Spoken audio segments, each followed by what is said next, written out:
제가 처음 이 사실을 알게 된 건 아내가 임신 6개월 차에 들어섰을 때였어요. 그때까지만 해도 저희 부부는 나름대로 평범하게 잘 살고 있었어요. 물론 잦은 다툼도 있었고 아내가 예민하다고 느낀 적도 있었지만 임신 중이니 당연한 거라고 넘겼어요. 아내는 원래 직장을 다녔는데 임신하고 나서 그만두게 됐어요. 집에만 있으면 답답하다고 해서 산전 요가를 등록하겠다고 하더라고요. 임산부 요가는 몸에도 좋고 정신 건강에도 도움이 된다면서 산부인과에서 추천받은 곳이라길래 저는 별 의심 없이 허락했어요. 그런데 요가 수업이라는 게 너무 자주 있는 거예요. 처음엔 일주일에 2번이라더니 나중엔 거의 매일 갔다 왔어요. 요즘은 코스가 많아서 그렇대 라고 하더라고요. 저는 그래도 아내 몸이 건강해지는 거라면 그게 좋다고 생각했어요. 그래서 뭐 따로 확인하거나 캐묻지 않았어요. 하지만 지금 생각하면 그게 실수였어요. 그때부터 뭔가 이상했어요. 요가를 다녀온 날이면 유난히 화장이 진하게 묻어 있고 머리에 스타일링도 돼 있었어요. 심지어 어떤 날은 향수도 살짝 뿌려져 있었어요. 저는 그걸 보고 산전 요가 수업이 그렇게 격식 있는 곳이야? 라는 생각이 들었어요. 한 번은 물어봤어요. 요가 강사가 남자야 여자야? 아내는 바로 대답했어요. 당연히 여자지. 임산부 전용인데 남자가 어떻게 해? 그 대답 듣고 저는 잠깐 안심했어요. 그리고 무심코 흘려보냈어요. 정말로 바보 같은 짓이었어요. 그런데 어느 날 회사에서 조퇴하고 집에 일찍 들어갔는데 아내가 없었어요. 요가 수업 간 날이 아니라 했는데 부재중 통화도 없고 문자도 없었어요. 혹시 산책 나간 건가 싶어서 기다리고 있었는데 한참 후에 문이 열렸어요. 아내는 땀이 약간 맺혀 있었고 운동복을 입고 있었어요. 제가 물었어요. 어디 갔다 왔어? 그녀는 잠시 멈칫하더니 말했어요. 아, 오늘 수업 있었던 거 깜빡했어. 그때 무언가 쎄했어요. 머릿속에서 알 수 없는 경고음이 울리는 느낌이었어요. 그날 밤 아내가 샤워하는 동안 가방 안에 넣어둔 명함 하나를 발견했어요. 프리미엄 요가 테라피 라고 적혀 있었고 강사 이름이 있었어요. 문제는 그 이름이 남자 이름이었다는 거예요. 저는 그 명함을 들고 거실에 앉아 있었어요. 아내가 나오자 바로 말했어요. 요가 강사 여자라며. 근데 이건 뭐야? 아내는 순간 눈이 흔들렸어요. 하지만 곧 태어난 척 말했어요. 아, 그 사람은 센터 원장이야. 강의는 여자가 하고 그 사람은 관리만 해. 하지만 저는 이미 확신했어요. 이 여자는 무언가를 감추고 있다. 그리고 그게 단순한 오해나 실수가 아니라 의도적인 거짓말이라는 걸요. 그날부터 저는 하나하나 확인해 보기 시작했어요.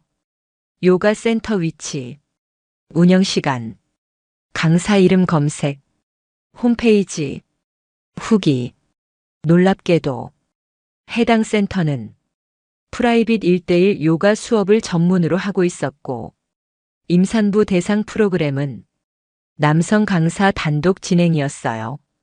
그 사실을 확인하는 순간 손이 부들부들 떨렸어요. 아내가 그곳에서 무슨 짓을 하고 있었는지 상상하기조차 싫었어요. 그날 밤 저는 아무 말 없이 누웠어요. 그리고 잠든 아내 옆에서 몇 시간 동안 눈을 감지 못했어요. 그날 이후로 저는 매일같이 머릿속에서 의심과 분노가 뒤섞인 채 살아갔어요. 아내가 웃고 있어도 그 웃음이 가식처럼 보였고 집안에 아내의 운동복이 널려 있는 것조차 역겹게 느껴졌어요. 하지만 저는 아무 말도 하지 않았어요. 제가 화내고 따지면 그쪽은 당연하다는 듯 임신한 와이프한테 왜 그렇게 예민하냐며 반격할 게 뻔했거든요. 그래서 저는 증거부터 모으자. 그렇게 마음먹었어요. 그게 이성적으로 판단한 첫걸음이었어요. 먼저 아내가 말한 요가 센터. 직접 방문은 무리라 판단했고, 센터 근처에서 몇 차례 퇴근 후 잠복했어요. 퇴근하고 6시에 도착해 차 안에서 커피 마시며 사람들 구경했죠. 처음 며칠은 아무것도 없었어요. 그런데 사흘째 되는 날, 그 인간이 나타났어요. 제가 본 남자, 잘생겼다거나 호감 간다기보다 딱 봐도 여자들을 상대로 영업하는 스타일이었어요. 몸 좋고 웃음 가식적이고 말끝마다 손이 허공을 부유하는 그런 스타일. 문제는 그날 오후 7시 15분 아내가 그 요가 센터 건물 안으로 들어가는 걸 내 두 눈으로 직접 봤다는 거예요. 그 순간 머릿속에서 정말로 뭔가 딱하고 부러지는 느낌이 들었어요. 그리고 말했어요. 걸렸어. 이제 끝이야.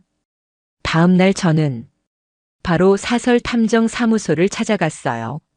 사연을 설명하면서 정확한 이동 경로, 상간남과의 관계 파악, 가능한 모든 자료 확보를 요청했어요. 탐정은 고개를 끄덕이며 말했어요. 요가 센터 쪽은 이미 사례 많습니다. 의심한 직감 맞으실 거예요. 그 말 듣는데 숨이 턱 막혔어요. 그 이후 며칠간은 아무 일 없는 척 지냈어요. 아내가 요가 간다며 외출하면 저는 탐정과 연락하며 실시간으로 동선 체크했어요. 그리고 드디어 첫 번째 확실한 증거가 나왔어요. 탐정이 제게 보여준 사진. 한 호텔 로비에서 임산부 복장의 아내와 그 요가 강사가 함께 체크인을 하고 있었어요. 심지어 그 호텔은 산전 태교 프로그램을 빙자한 커플 패키지 상품으로 유명한 곳이었어요. 이게 무슨 말이냐고요? 태교 여행이라고 거짓말하면서 상간남과 같이 모텔 수준의 호텔에서 이틀씩 묵은 거예요. 사진 속 두 사람은 정말 연인처럼, 그냥 임신한 부부처럼 손을 잡고 있었고, 심지어 배를 쓰다듬으며 웃고 있었어요. 그 배 안에 있는 아이는 제 아이가 아닌데도요. 이 사실을 보고 저는 말문이 막혔어요.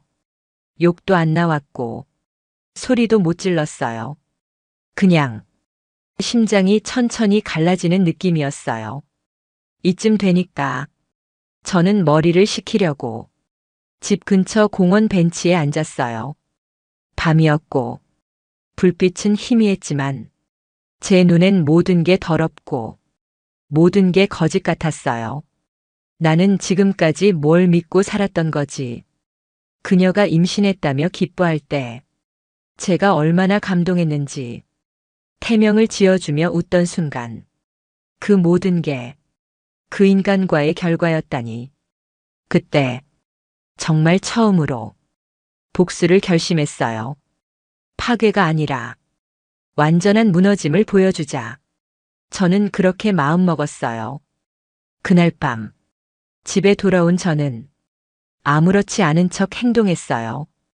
아내는 소파에 앉아 귤을 까고 있었고 태교 클래식 음악이 흘러나오고 있었어요. 그 장면이 지옥처럼 느껴졌어요. 저는 입술을 깨물며 숨을 들이마셨고 말했어요.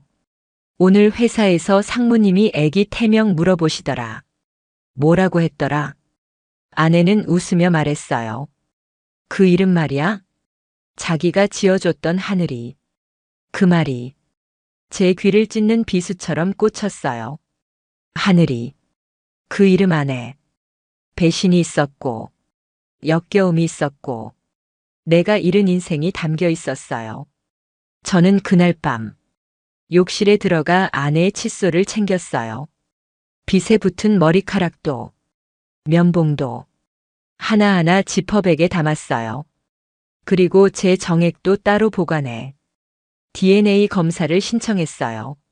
며칠이 걸렸고 그 며칠은 지옥 그 자체였어요.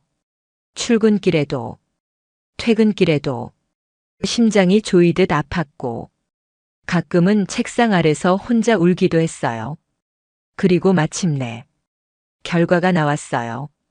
친자 관계 없음. 북의 유전자 불일치.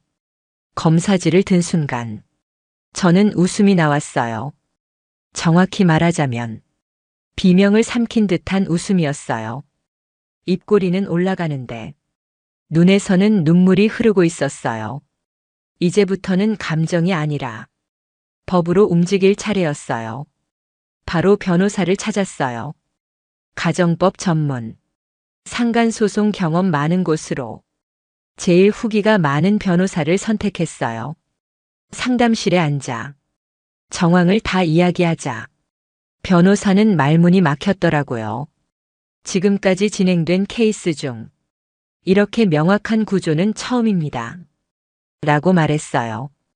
저는 그날 DNA 검사 결과, 탐정이 제공한 사진, 호텔 이용 내역, 요가 센터 자료, 아내의 문자 내역, 모든 걸 파일로 넘겼어요.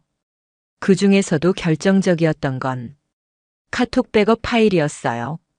제가 아내 몰래 그녀의 아이클라우드에 접속해 백업된 카톡 대화를 추출했어요. 그 안에 요가 강사와 주고받은 메시지들이 있었어요. 오늘도 배 만져줘서 고마워요. 아기가 오빠 손길 좋아하는 것 같아요. 우리 진짜 가족 된 것 같죠? 이젠 이 남자 없이 못 살 것 같아. 애 낳고 둘이 외국 갈까? 미쳐버리는 줄 알았어요. 그걸 읽고 있는 저. 그 방에 앉아 있는 사람. 그 순간에 저는 더 이상 인간이 아니었어요. 분노, 혐오, 그리고 끝없는 허탈함. 그게 제 전부였어요. 변호사는 즉시 이혼 소송과 함께 상간 소송도 병행해서 진행하자고 했어요. 이 정도면 위자료 최소 3천 이상 받을 수 있습니다. 불륜 증거, 친자 불일치, 그리고 정신적 피해 다 포함 가능해요. 그 말 듣고도 저는 만족하지 않았어요. 돈이 목적이 아니었거든요. 이 인간들, 제 인생에 침 뱉고 제 감정에 불 지른 인간들, 그들이 겪는 지옥, 그게 진짜 복수였어요. 그리고 소장을 준비하는 동안 아내는 아무것도 모른 채 집에서 배를 쓰다듬으며 육아용품 쇼핑을 하고 있었어요. 저는 그런 모습을 보며 다짐했어요. 곧 내 인생도 쇼핑하듯 정리될 거다. 그날 아침 우편함에 꽂힌 서류 봉투 2개를 꺼냈어요. 한 장은 아내 앞으로, 한 장은 저 앞으로 온 법원 등기 우편이었어요. 제가 서류를 들고 거실로 들어가자 아내는 커피를 마시며 웃고 있었어요. 그 모습이 정말 환멸스러웠어요. 이거 내 이름으로 왔더라. 그녀에게 봉투를 툭 던졌어요. 아내는 웃으며 뭐야? 하더니 몇 초 만에 표정이 싸늘하게 식었어요. 이혼 소송? 응. 상간 소송도 같이 들어갔어. 뭐 무슨 농담이지? 그녀는 머리를 흔들며 말했어요. 우리 지금 애기까지 있는데 무슨 미친 소리야? 그 애기 내 애기 아니야. 너도 알잖아. 그 순간 그녀의 얼굴에서 피가 확 빠지더라고요. DNA 검사했어? 당연하지. 이미 법원에 제출했고 너랑 그놈이 주고받은 메시지도 다 있어. 그녀는 울먹이며 말했어요. 자기야. 그게 그냥 감정에 휩쓸려서 한 번만 봐주면 안 돼? 우리 이거 없던 일로. 그 말 듣고 저는 비웃었어요. 너는 내 인생을 없던 일로 만들었잖아. 그걸 왜 너한테만 적용하자는 거야? 미안해. 그 말 이제 필요 없어. 변호사 통해서만 연락해. 그 말을 끝으로 저는 집을 나왔어요. 그날 이후 아내는 몇 번이고 전화를 걸어왔어요. 문자도 왔어요. 한 번만 만나줘. 아무 말도 안 하고 얼굴만 보게 해줘. 하지만 저는 한 통도 받지 않았어요. 며칠 후 상간남 쪽 반응도 왔어요. 그 인간은 이런 일이 처음이 아니었더라고요. 과거에도 요가 수업을 가장해 임산부들에게 접근한 전력이 있었어요. 그중 한 명은 임신 초기였는데도 그 인간과의 스킨십으로 문제가 생겨 병원 응급실 간 기록도 있었어요. 저는 이 사실을 별도 소송에 활용할 수 있도록 탐정에게 추가 조사를 의뢰했어요. 그리고 며칠 후 그 인간의 회사에 이 소식이 퍼졌더라고요. 그는 산전 전문 요가 강사라는 타이틀로 SNS 마케팅도 활발하게 했는데 그 계정엔 악성 댓글이 쏟아졌고 결국 계정 비활성화. 그가 운영하던 요가 센터도 운영 잠정 중단 공지를 올렸어요. 이제 시작이었다고요. 아내는 법적으로 불리한 상황이었고 제가 친자 불일치를 증명한 이상 양육권은 물론 위자료도 피할 수 없었어요. 법원은 상간 소송에 대해 3천만 원의 위자료를 인정했고 이혼 소송에서는 아내에게 재산 분할 불이익을 주는 판결을 내렸어요. 집은 제 몫으로 그녀는 집만 챙겨나가게 되었어요. 짐 싸는 날 아내가 마지막으로 한마디 하더라고요. 나 다시 돌아올 수 없겠지? 저는 웃지도 않고 말했어요. 그 뱃속 아이가 누구 건지도 모르는 상태에서 어디로 돌아오겠다는 거야? 그녀는 울며 현관을 나섰고 그게 제가 본 마지막 얼굴이었어요. 아내가 떠난 집은 어쩌면 이상할 정도로 조용했어요. 그동안 짐작도 못했던 거짓말들과 불륜의 흔적들, 그리고 그 모든 것들이 남겨진 공간이었는데도 막상 그녀가 사라지니까 기이할 정도로 평화로웠어요. 현관에 들어서면 들리던 그녀의 발소리, 식탁 위에 어지럽게 놓인 태교책, 냉장고에 붙어있던 초음파 사진들, 모두 사라졌어요. 정리된 건 집이 아니라 제 감정이었어요. 처음엔 울지 않았어요. 화를 낼 힘도 없었고 울 일도 아니라고 생각했어요. 근데 혼자 밥을 먹다가 그릇에 숟가락을 탁 놓는 순간 눈물이 흘렀어요. 나는 왜 이런 일을 당해야 했을까? 정관 수술까지 한 사람입니다. 서로 계획했던 거였어요. 책임지고 아이 하나만 키우자. 우리는 서로 약속했던 사이였어요. 그런데 그녀는 그 약속을 너무도 가볍게 깨버렸어요. 그 배신감은 무슨 말로도 설명이 안 됐어요. 몇 달이 지났어요. 요가 강사는 SNS에서 완전히 사라졌고 다른 피해자들까지 추가로 나타나면서 고소를 당했다는 얘기도 들었어요. 그는 교묘하게 법망을 피해가려 했지만 이미 그의 명성은 끝났어요. 요가 센터는 폐쇄됐고 그 이름만 들어도 구역질 난다는 평이 붙었어요. 아내는 출산을 앞두고 지방으로 내려갔어요. 그 아이를 낳을지 어떻게 키울지는 모릅니다. 제 아이가 아니니까 알바도 아니었어요. 가끔은 생각났어요. 저 태동을 느끼며 웃던 그녀의 표정.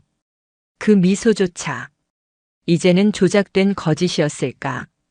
그런 생각이 들기도 했어요. 하지만 더 이상 괴롭지 않았어요. 왜냐면 저는 그 지옥에서 제 발로 빠져나왔으니까요. 이제는 새로운 삶을 살고 있어요. 회사에서는 프로젝트 성과가 좋아 팀장으로 승진했고 새로 시작한 취미로 주말마다 등산을 다녀요. 산에 올라 도시를 내려다보면 지금 겪은 모든 일이 작고 멀게 느껴져요. 그리고 누군가를 다시 만났어요. 그녀는 이혼 경험이 있었고 아이도 없었지만 누구보다 따뜻한 사람이었어요. 제 상처를 굳이 파헤치지 않았고 저를 있는 그대로 봐줬어요. 그녀 덕분에 다시 누군가와 손을 잡고 길을 걸을 수 있었어요. 어느 날 그녀가 말했어요. 지금 행복하세요? 저는 대답했어요. 지금은요. 진짜로 그래요. 행복해요. 그리고 그 말을 하면서 저는 처음으로 진짜 웃었어요. 복수는 끝났어요. 저는 그 사람들보다 더 잘 살기로 했고 그 약속을 지키고 있어요. 마지막으로 말하고 싶은 게 있어요. 정관 수술로 끝난 게 아니었어요. 그건 시작이었고 그 끝은 지금 이 순간 저의 미소였습니다.